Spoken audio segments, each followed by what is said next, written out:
बिस्मिल्लाहिर्रहमानिर्रहीम। अस्सलामुअलैकुम नाजरीन A1 टीवी की खसूसी रमज़ान ट्रांसमिशन के साथ मैं हूं आपका होस्ट अदील मुमताज़ और मैं हूँ अलीशा अब्बासी।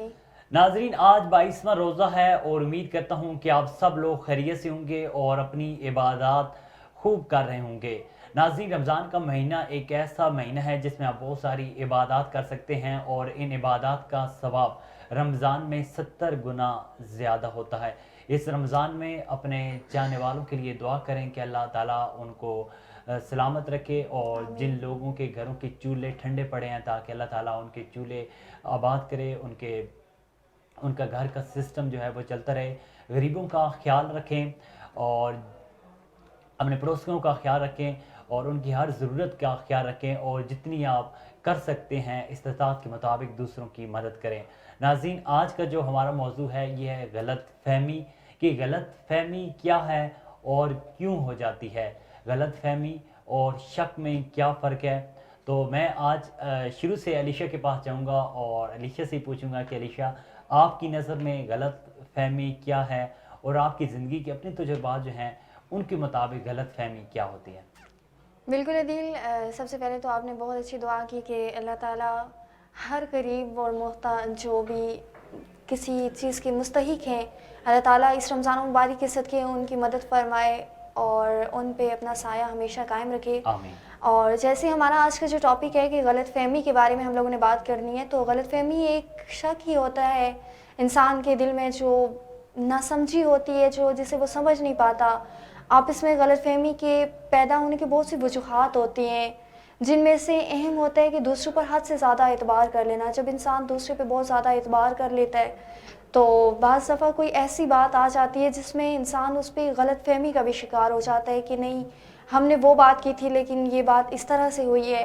थोड़ी गलतफ़हमी का शिकार हो जाते हैं वो। जब हम किसी दूसरे को अपनी जगह पर खड़ा करके हमारी ही ज़िंदगी के सब इख्तियारात सौंप दें और कहीं न कहीं हम अपने जज़्बाती वाबस्तगियों में भी दखल अंदाज़ी की खुली छूट दे दें, जबकि माशरे रवैयों के हम आंगन रहने के लिए हमें हदबंदियाँ करने की अशद ज़रूरत होती है। हुदूद अगर असफंजी हों या बहुत सख्त हों तो हर सूरत में रिश्ता गलतफ़हमी की बारीक डोर पर चलते हैं। तो इसी वजह पर काबू पाने के लिए सबसे अहम है कि हर रिश्ते को उसकी ख़ास जगह और मकाम देना चाहिए। किसी भी इंसान पे अंधा एतबार नहीं करना चाहिए।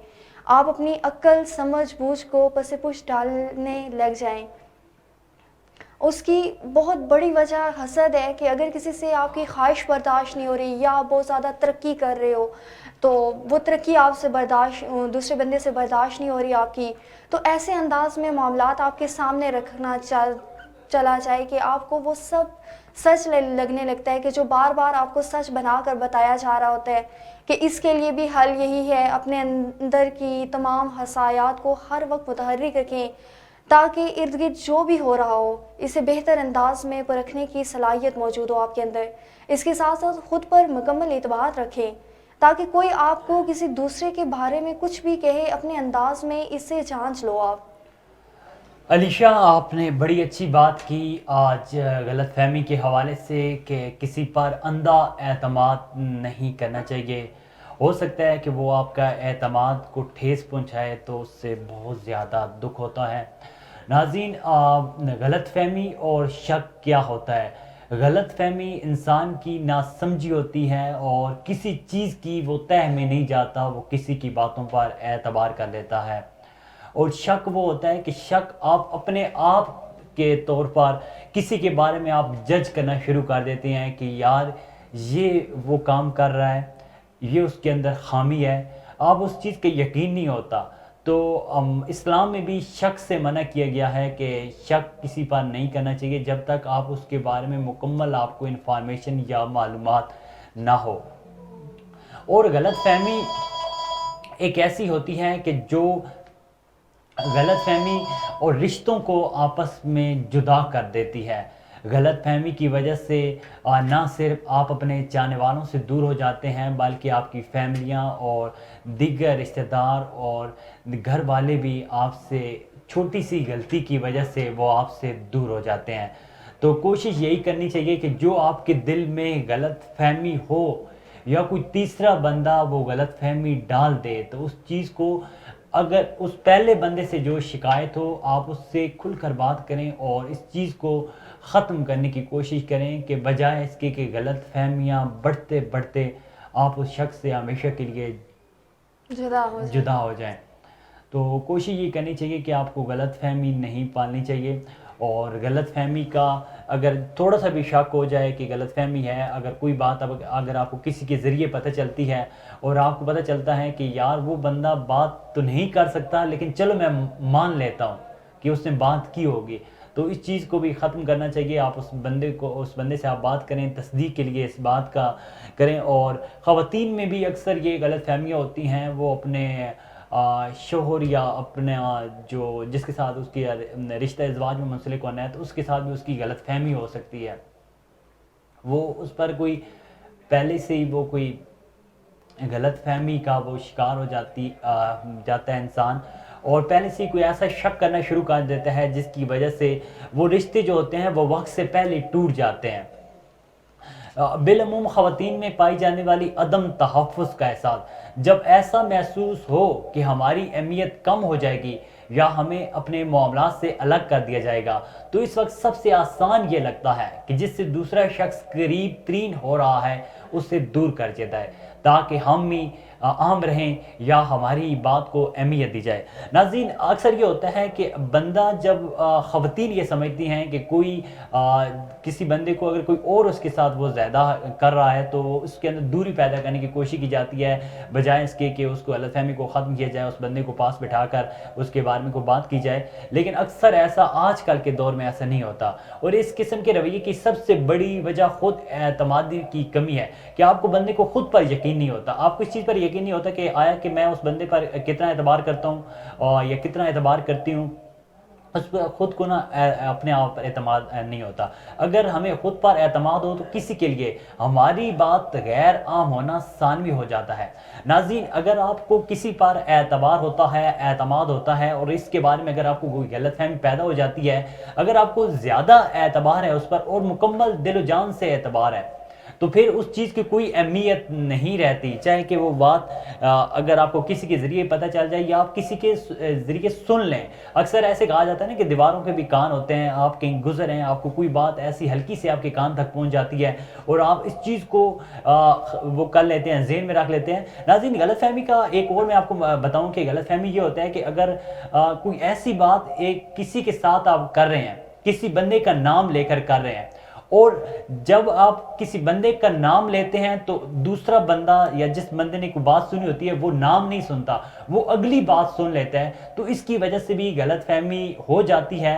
तो वो जो गलतफहमी है उसको वो उसकी तस्दीक करें और पूछें कि ये बात हो रही थी तो आया कि किसकी हो रही थी, क्या इसी बंदे की हो रही थी या किसी और बंदे की हो रही थी। नाज़रीन, हमारा मौजू आज का गलतफहमी है, इस हवाले से हम अपने प्रोग्राम में मज़ीद भी बात करेंगे। नाज़रीन, यहाँ पर एक छोटी सी ब्रेक लेंगे और ब्रेक के बाद हमारे साथ नात खान मौजूद होंगे, रफ़ाकत अली नूर साहिब, कारी मोहम्मद हदायतुल्लाह गोलड़वी साहब और हमादुल्लाह विस्तर साहब हमारे साथ स्टूडियो में मौजूद होंगे। नाज़रीन, यहाँ पर एक छोटी सी ब्रेक लेते हैं और ब्रेक के बाद हमारे साथ मौजूद होंगे रफ़ाकत अली नूर साहब।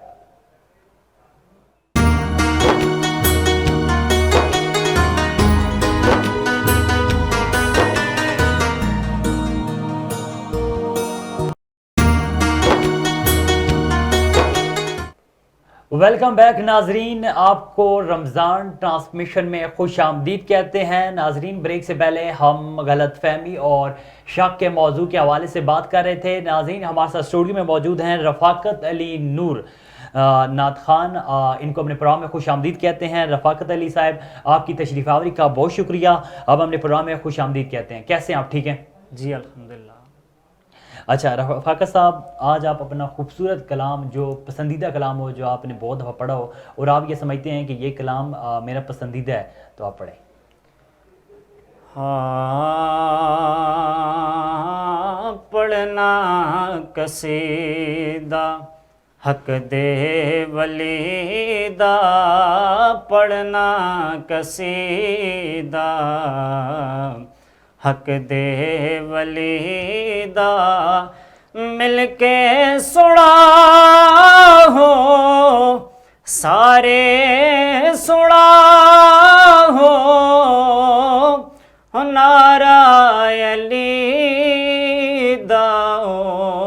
पढ़ना कसीदा हक दे वली दा ओ पढ़ना कसीदा ज़हरा दशोहर पीरां द पीरे ज़हरा दशोहर पीरां द पीरे मैं की दसे वाओ किन्ना अमीर नो के सना तो अरशे होला तैनो के सना तो अरशे होला तई सारे दसारा हो रकबा अली दाओ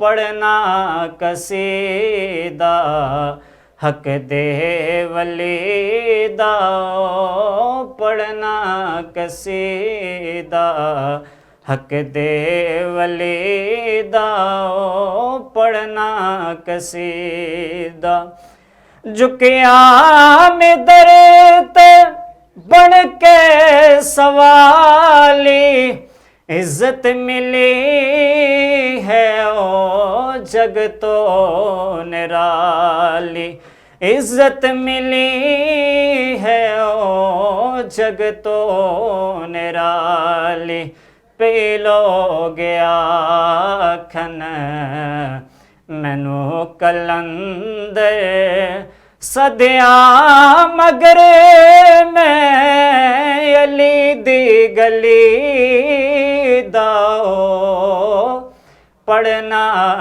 कसीदा हक दे वली दाओ पढ़ना कसीदा हक दे वली दा मिल के सुना हो नारायली दाओ पढ़ना कसीदा एक आम बाल एक खास बाले ओए जड़ा खास बाल ओ ज़हरा दलाल जड़ा खास बाल ओ ज़हरा दलाल चढ़ के नेज़े ते कुरान सुनाया चढ़ के नेज़े ते कुरान सुनाया जगनू पढ़ाया हो कलमा नबी दाओ पढ़ना कसीदा हक दे वली दाओ पढ़ना कसीदा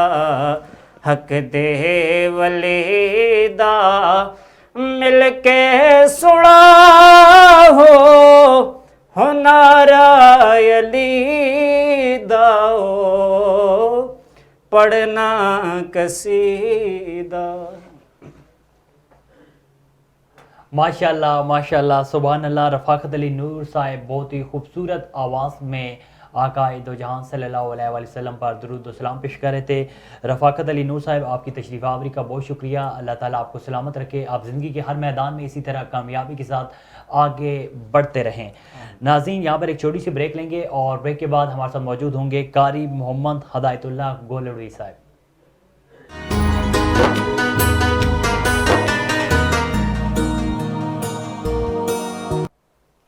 वेलकम बैक नाजरीन, आपको अपनी लाइव ट्रांसमिशन में खुश आमदीद कहते हैं। ब्रेक से पहले हमारे साथ मौजूद थे रफ़ाकत अली नूर साहब जो कि बहुत ही खूबसूरत आवाज़ में नात पेश कर रहे थे। अभी हमारे साथ स्टूडियो में मौजूद हैं कारी मोहम्मद हदायतुल्लाह गोलड़वी साहब, इनको अपने प्रोग्राम में खुश आमदीद कहते हैं। कारी साहब आपकी तशरीफ़ आवरी का बहुत बहुत शुक्रिया। कैसे हैं आप, ठीक हैं? अच्छा, आज आप ये बताएं कि आप कौन सा खूबसूरत सा कलाम पेश करेंगे? मैं जी मशहूर खालिद हसैन खालिद साहब जी जी पढ़ा हुआ कलाम अपनी रहमत के समंदर। जी जी बिस्मिल्लाह करें, बिस्मिल्लाह करें। आप सामने देखें, कैमरे में देखकर आप शुरू करें। अपनी रहमत के समुंदर में उतार जाने दे, अपनी रहमत के समुंदर में उतार जाने दे। बेठिकाना हूँ अज़ल से, बेठिकाना हूँ अज़ल से, मुझे घर जाने दे, अपनी रहमत के समुंदर में उतर जाने दे। सोए बतहा लिए जाती हैं हवाएं बतहा, सोए बतहा, सोए बतहा लिए जाती हैं हवाएं बतहा, भोए दुनिया मुझे गुमराह न कर जाने दे, बोए दुनिया मुझे गुमराह न कर जाने दे। बेठिकाना हूँ अज़ल से, मुझे घर जाने दे।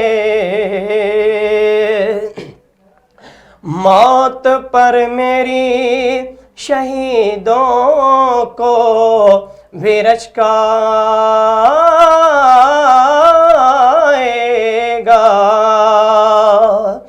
मौत पर मेरी, मौत पर मेरी शहीदों को भी रचकाएगा,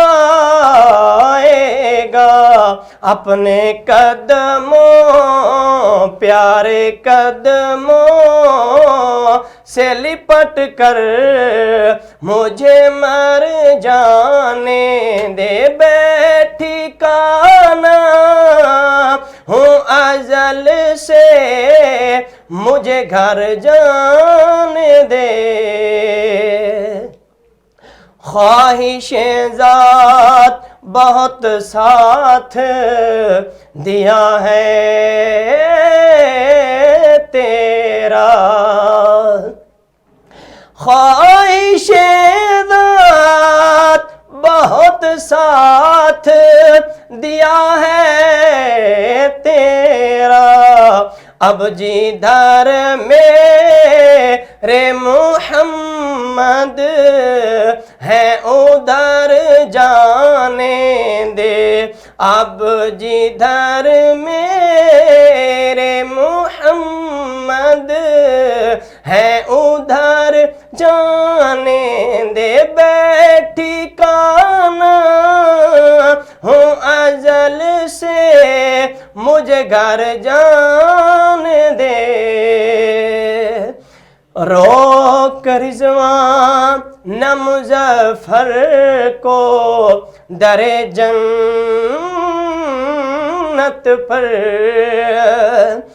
रोक रिज़वान न मुज़फ़्फ़र को दरे जन्नत पर, ये मोहम्मद का है मंज़ूर रे नज़र जाने दे, अपनी रहमत के समुंदर में उतर जाने दे। बेठिकाना हूँ अज़ल से, मुझे घर जाने दे। माशाल्लाह माशाल्लाह सुभान अल्लाह। कारी मोहम्मद हदायतुल्लाह गोलवी साहब बहुत ही खूबसूरत आवाज़ में खालिद हसनैन खालिद साहब का कलाम पेश कर रहे थे। मैं इनसे गुजारिश करूँगा कि और नात के 2-3 अशार अगर आप पढ़ना चाहें तो आप पढ़ सकते हैं। याद विच रोंदियां ने ਅੱਖੀਆਂ ਨਿਮਾਣੀਆਂ ਯਾਦ ਵਿੱਚ ਰੋਂਦੀਆਂ ਨੇ ਅੱਖੀਆਂ ਨਿਮਾਣੀਆਂ सद लो मदीने आका करो मेहरबानियाँ सद लो मदीने आका करो मेहरबानियाँ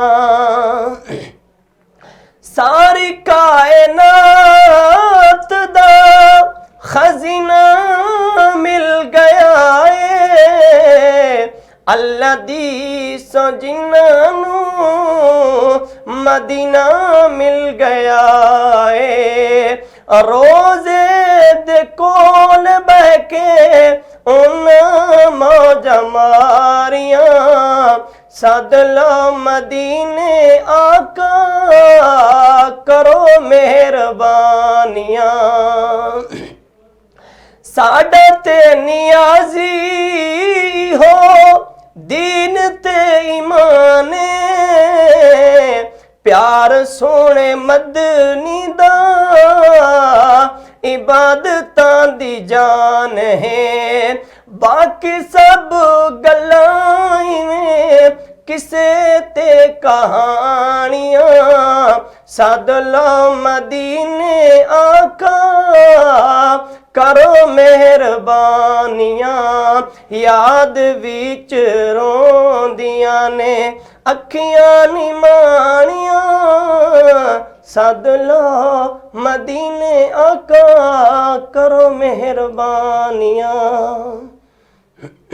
माशाल्लाह सुभान अल्लाह। कारी मोहम्मद हदायतुल्लाह गोलवी साहब बहुत ही खूबसूरत आवाज़ में नात पेश कर रहे थे। कारी साहब आपकी बहुत शुक्रिया कि आप टाइम निकाल कर हमारे स्टूडियो में तशरीफ़ लाए। अल्लाह ताला आपको मज़ीद तरक्की और कामयाबी और कामरानी से नवाजे और आप ज़िंदगी में इसी तरह आगे बढ़ते रहें। नाज़रीन यहाँ पर एक छोटी सी ब्रेक लेंगे और ब्रेक के बाद हमारे साथ मौजूद होंगे नात खान हमादुल्लाह विस्तड़ो साहब।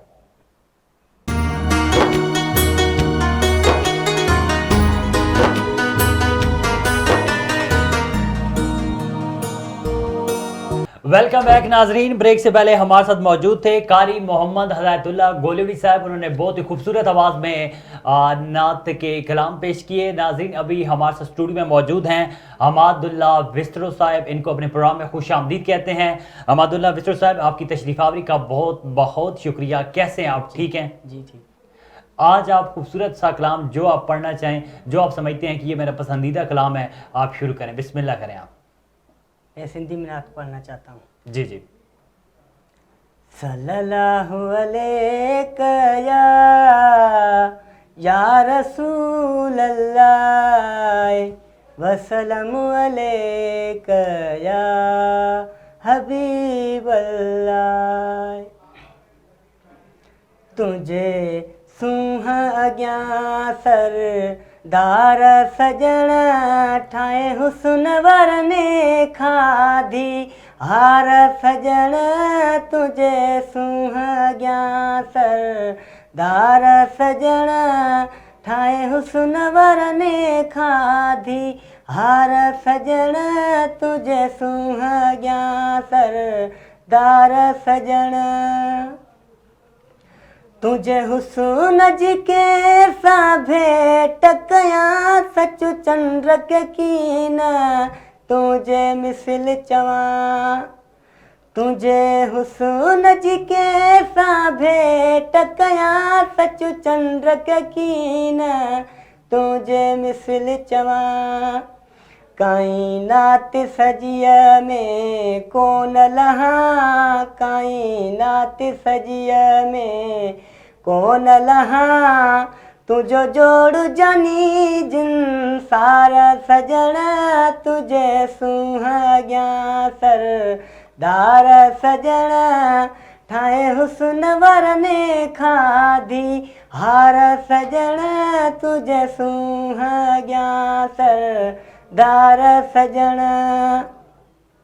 रात चंड चोॾीअ जो चिताए ॾिठ में तुझे कदम जे मटू तंहिंखे न कय में। रात चंड चोॾीअ जो चिताए ॾिठ में तुझे कदम जे मटू तंहिंखे न कय में सारी रात सजण सो चींदो रहियो में सारी रात सजण सो चींदो रहियो में हर चंद्र हुजने लख हज़ार सजण तुझे सुहागिया सर तार सजण ठाहे हुस्न वरने खाधी हार सजण तुझे सुहागिया सर दार सजण जी। माशाल्लाह माशाल्लाह सुभान अल्लाह। हमादुल्लाह बिस्रो साहब बहुत ही खूबसूरत आवाज़ में और सिंधी ज़बान में कलाम पेश कर रहे थे। हमाद साहब आपका बहुत शुक्रिया। अल्लाह ताला आपको मज़ीद कामयाबी, तरक्की और कामयाबी से नवाजें। आप इसी तरह आगे बढ़ते रहें और हज़रत मोहम्मद सल्लम के हवाले से कलाम जो हैं वो अब आइंदा भी पढ़ते रहें। नाज़रीन, यहाँ पर एक छोटी सी ब्रेक लेंगे और ब्रेक के बाद अलीशा हमारे साथ मौजूद होंगे और आप अपने प्रोग्राम को जारी रखेंगे।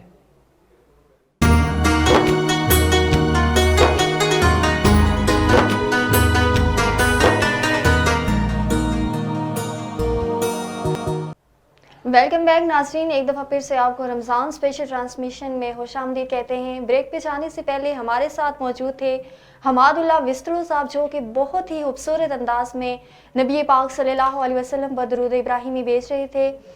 हमादुल्लाह विस्त्रो साहब का एक दफ़ा फिर से हम शुक्रिया अदा करते हैं। उन्होंने बहुत ही खूबसूरत अंदाज में रसूल मकबूल सल्लल्लाहु अलैहि वसल्लम पेश की फरमाई। नाज़रीन, यहाँ पे हम अपने अगले सेगमेंट की जानिब बढ़ते हैं, जो कि हमारा सेगमेंट महंगाई के हवाले से होता है और वो हमें रोज़ाना बताते हैं हमारे रिपोर्टर उमैर। और उमैर, आज इस वक्त अदील बताइएगा कि कहाँ पे मौजूद हैं और आज हमें महंगाई के बारे में क्या बता रहे हैं वो।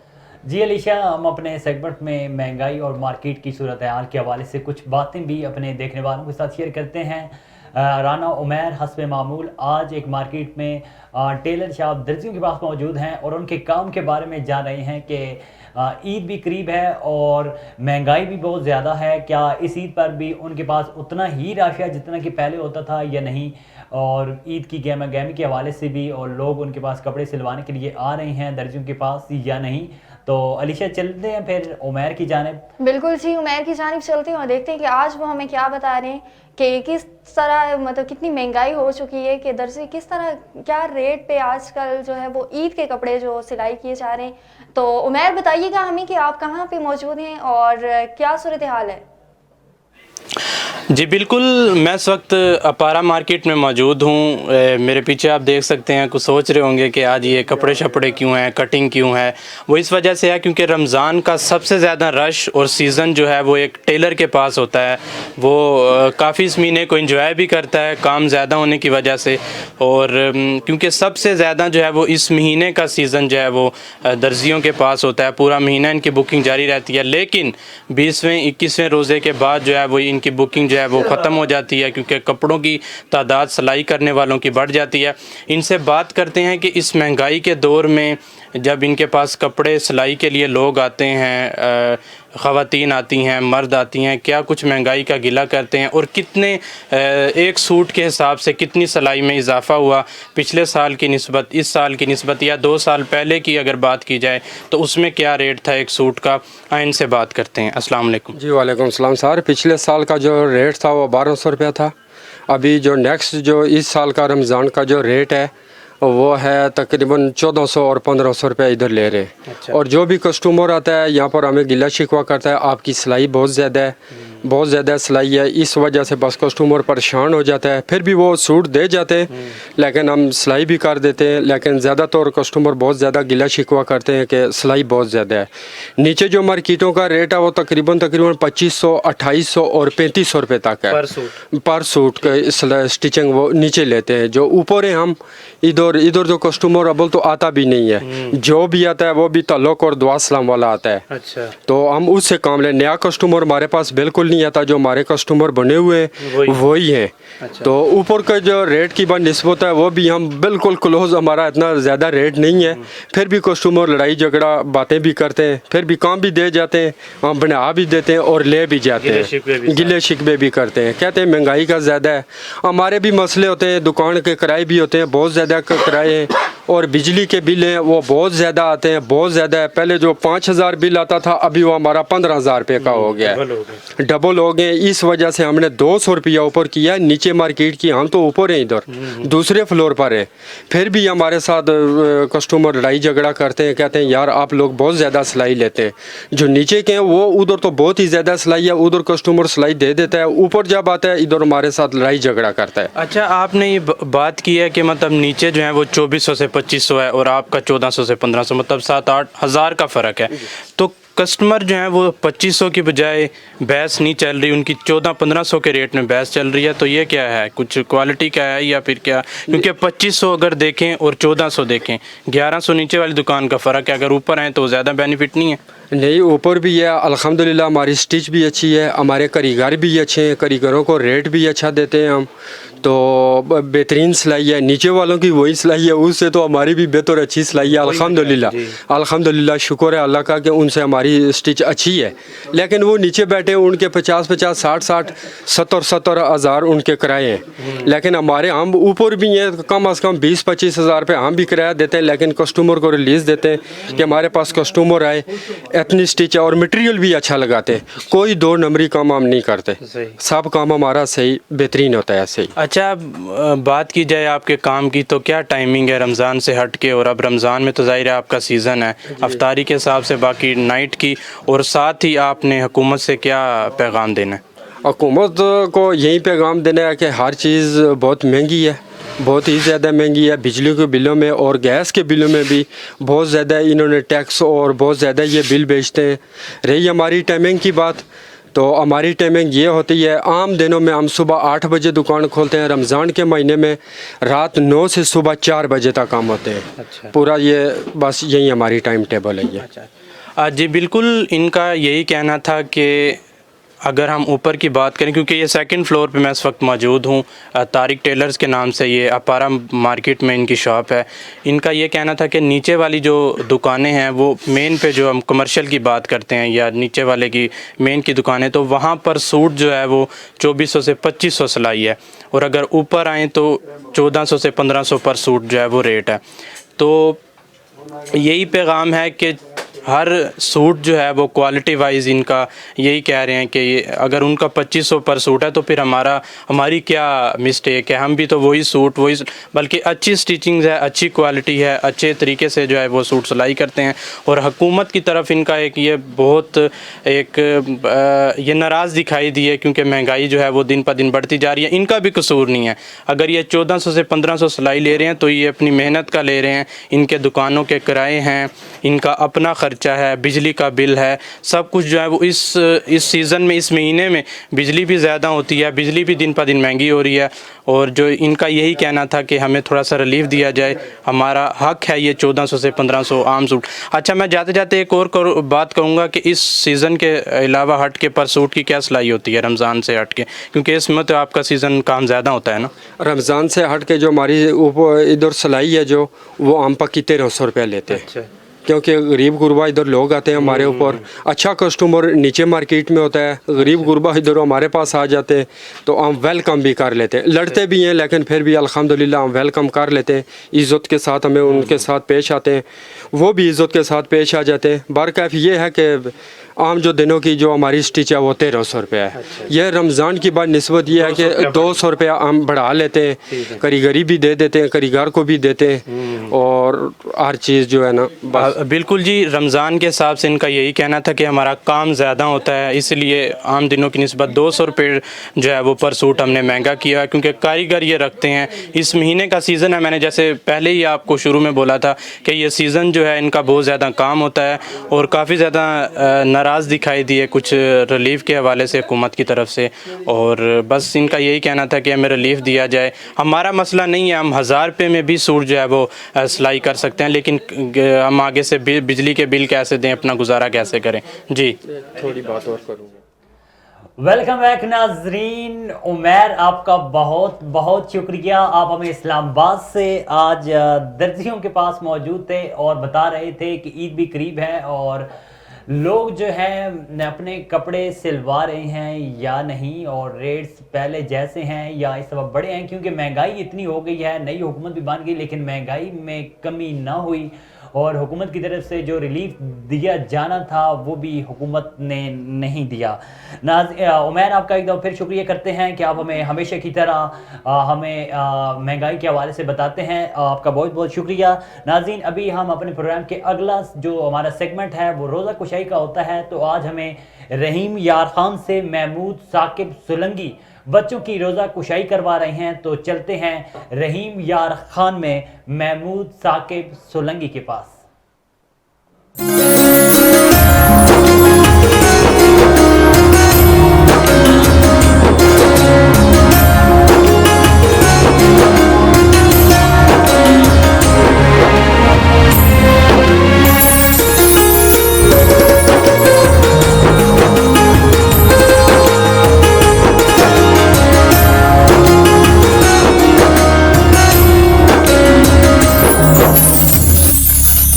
जी बिस्मिल्लाहिर्रहमानिर्रहीम। माशाअल्लाह माह मुक़द्दस का महीना शुरू है। ये बाबरकत का महीना है जिसमें रोज़ेदार अपना सारा दिन अल्लाह की इबादत की खातिर रोज़ा रखते हैं, और हम यहाँ पर मौजूद हैं।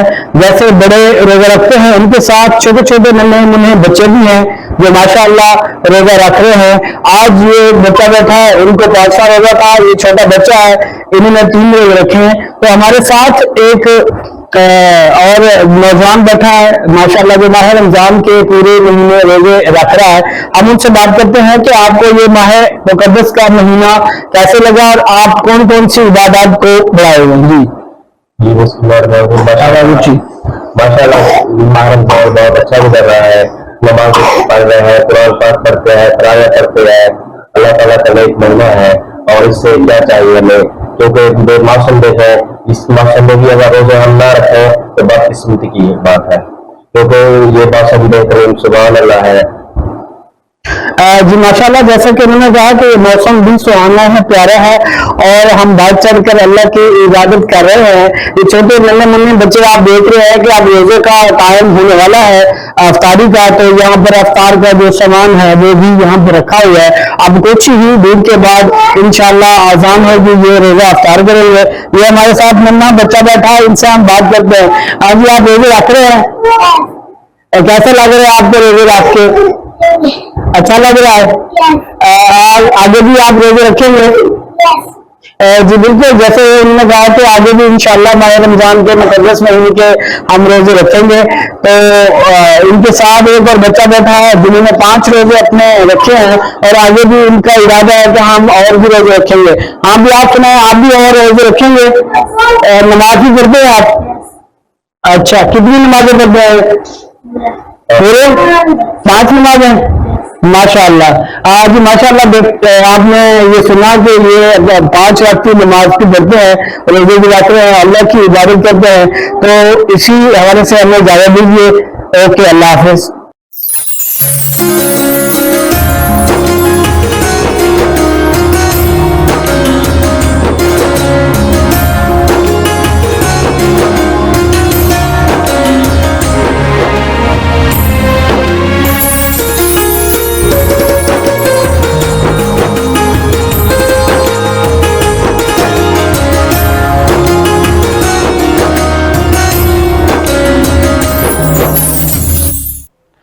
वेलकम बैक नाजरीन, एक दफ़ा फिर आपको अपनी रमज़ान की लाइव ट्रांसमिशन में खुश आमदीद कहते हैं। नाजरीन, रहीम यार खान से महमूद साकिब सोलंकी बच्चों की रोज़ा कुशाई करवा रहे थे। नाजरीन, रोज़ा कुशाई का जो सेगमेंट है इसका मकसद ये था कि बाकी तमाम छोटे बच्चे इस चीज़ को अडॉप्ट करें, और वालिदैन भी अपने बच्चों को छोटी उम्र में रोज़ा रखने और इबादत करने की तलकीन करें, ताकि वो बड़े होकर रोज़े रखें, इबादत करें। नाज़रीन, हम अपने प्रोग्राम को जारी रखेंगे, और हम अपने प्रोग्राम का जो आखिरी सेगमेंट है अच्छी बात, जो कि हमें बताती हैं हमारी को एंकर अलीशा अब्बासी। तो मैं अलीशा अब्बासी की जानिब जाऊंगा और उनसे पूछूंगा कि आज की अच्छी बात में आप क्या लेकर आएंगे। बिल्कुल दिल, आज एक अक़वाल ज़नी मैं आपके साथ पेश करूंगी कि मेहनत और बर्दाश्त कामयाबी की कुंजी है। जितनी मेहनत करोगे उतना फल पाओगे, और जितनी बर्दाश्त करोगे उसका सिला भी आपको मीठा मिलेगा।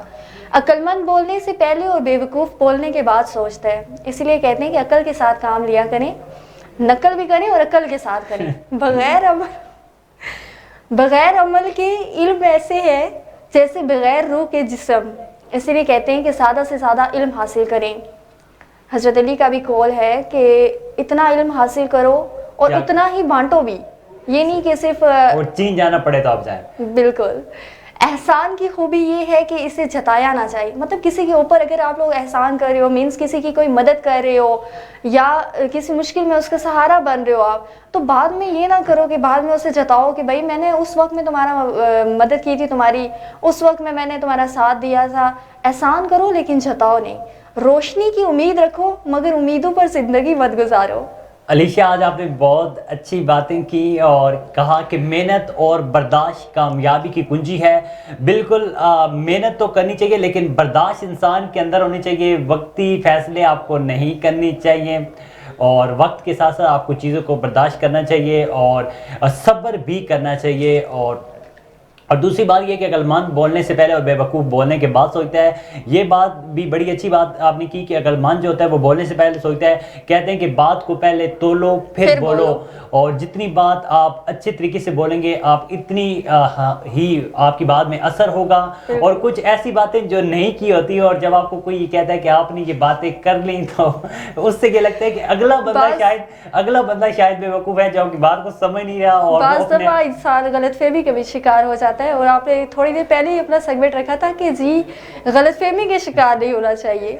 नहीं, गलतफहमी तो उसी के जरिए आज हमारी एक वॉलंटरी भी थी जो कि हमने आपके साथ शेयर की है। गलतफहमी का मतलब ये होता है कि, लेकिन ये होता है कि कोई बात अगर बंदा किसी को मजाक में भी कर देता है और बाद में वो कहता है कि इस बंदे ने सीरियस बात की, तो इस चीज़ को भी नज़र रखना चाहिए कि बंदे ने आपके साथ किस अल्फाज में बात की और किस अंदाज में बात की। आया कि वो सीरियस है, संजीदा मिजाज में है या वो मजाक कर रहा है। बाज़ दफ़ा इंसान का मजाक भी दूसरे को बड़ी ठेस पहुंचा देता है, इसलिए सोच समझ के बोलना चाहिए। पहले बात को तोलो फिर बोलो। ऐसा ही है कि पहले बात को तोलो और फिर बोलो, और ऐसी बात करें कि जिससे अगले बंदे के जज्बात मजरूह ना हो, अगले बंदे के जज्बात को ठेस ना पहुंचे, अगले बंदे के दिल पर बात ना लगे। नाज़रीन, आज हमारे प्रोग्राम का वक्त ख़त्म हो जाता है। कल इसी टाइम दोबारा आपकी खिदमत में फिर हाजिर होंगे। अपने मेज़बान अदील मुमताज़ और अलीशा अब्बासी को दीजिए इजाज़त। अल्लाह निगहबान।